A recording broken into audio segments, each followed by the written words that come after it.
Well, within the last hour, members of the Church of England General Synod have blocked the ordination of women bishops. Bishops and clergy voted in favour of the change by large majorities, but the measure failed to reach the required two-thirds majority among lay members. The vote came at the end of an impassioned day-long debate and 20 years after the vote to approve the ordination of women priests. Our reporter Katie Razzle reports now from Church House. It was carried in the House of Bishops and Clergy and lost in the House of Laity. The moment the Church of England voted, to the shock of many, to kick the issue of women bishops out for a generation. It had needed a two-thirds majority of the three houses of the General Synod. Bishops and clergy gave that, the laity didn't. The minority view represents a part of the Church of England that is most actively growing. So we need to take that seriously, and I think that's what the vote today has illustrated. So you feel happy you held the Church to ransom? I'm not happy, and I don't think I've personally held the Church to ransom. This vote is a blow to the Archbishop of Canterbury and his successor. They both wanted a yes. And the secular world won't understand a decision that looks so out of step with modern society. Morning. The outgoing Archbishop of Canterbury arrived this morning hoping for a yes vote as his legacy. Outside Church House, those whose potential career paths would be most directly affected. Inside all day, they debated a subject many consider a straightforward case of discrimination. But those who feel women bishops are a theological impossibility don't care that it looks old-fashioned. It's been suggested that if this measure fails today, the Church will be mocked and ridiculed throughout the land. I do not believe that this will be the case, but what does it matter if it is? Equal does not mean the same. We're different. We have different roles. For some, opposition stems from the words of the Bible. For others, it's about not wanting to break unity with the Catholic Church.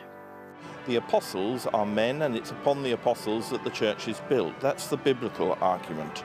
But also, our bishops are derived, our orders in the Church of England are derived from the wider Catholic Church. And we have not taken into account what the Catholic Church thinks about this issue. That's not how the next Archbishop of Canterbury sees it. Justin Welby wants to welcome women bishops into his Church of England.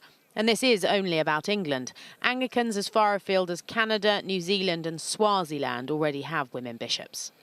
It would appear to me that we have been discussing this issue my entire life and waiting for this decision for 20 years. They laughed, but they knew to the outside world a no vote would be deeply damaging. As a church for the whole country, we will be seen to have failed to do what is right and honourable. A church with lower moral standards than the rest of society risks its right to comment on other issues. House of Laity, 169 ayes, 82 noes. 20 years ago this month, the vote went differently. The Synod approved women priests for the first time, to the delight of many, though others defected to the Catholic Church. The Venerable Dr. Jane Hedges, now Archdeacon of Westminster Abbey no less, was tipped as bishop material. She was one of the first women to be ordained in 1994. At that time, people were saying, oh, when will women be made bishops? And I think probably most of us were saying that stage, oh, I think that'll be beyond the time when we retire. So I think it was always a sort of an assumption that there would need to be quite a long settling in time, really. That settling in time likely to be very long now. We met another of the crop of early women priests choosing pupils for a religious reading competition. Shall no man living be justified? My sadness is not because women won't be ordained bishops. My sadness is because the effect on the whole nature of the church, our mission in the country that we serve, and how we are understood. And that makes me feel very sad. Tonight, the church and those who lead it are coming to terms with a decision that leaves them looking very different from the society they serve. Katie Razzle reporting. Joining us now, the Conservative MP Tony Baldry, who speaks for the church in the House of Commons. Tony Baldry, how do you see this?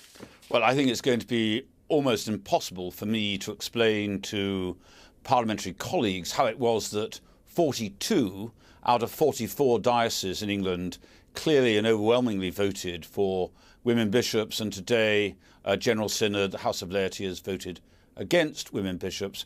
I feel very sad for Justin Welby, who I think is going to be an excellent new Archbishop of Canterbury, and I think he and Rowan Williams gave the clearest possible steer to General Synod today. But I know Justin Welby is keen to get on with how does one grow the church, how does one make sure that the Church of England is a national church reaching to every part of the country.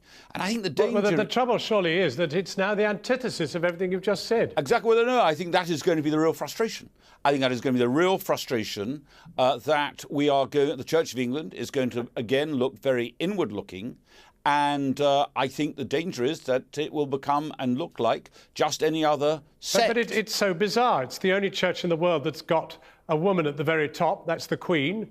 And she's allowed to get there, but no other woman. And the other very big question is, why wait another 10 years to debate it? Why not just keep moving at it and just get it through? Yeah, well, I think it can be debated again within the next 5 years. I'm quite sure that all of us who believe firmly in the need for women bishops will continue to press ahead as best we can on this measure.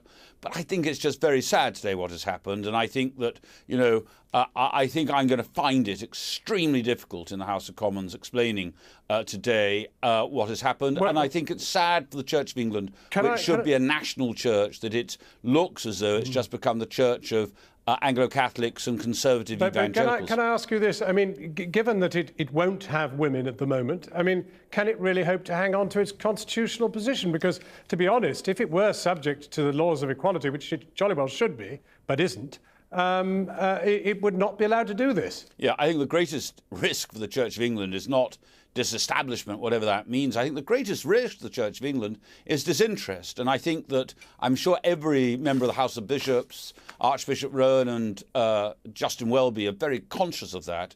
So I think we're all going to have to redouble our efforts to make sure that the Church of England can reach out. But it is incredibly frustrating that we're going to spend more time, yet again, being preoccupied by the internal workings of the Church of England rather than being focused on mission and growth.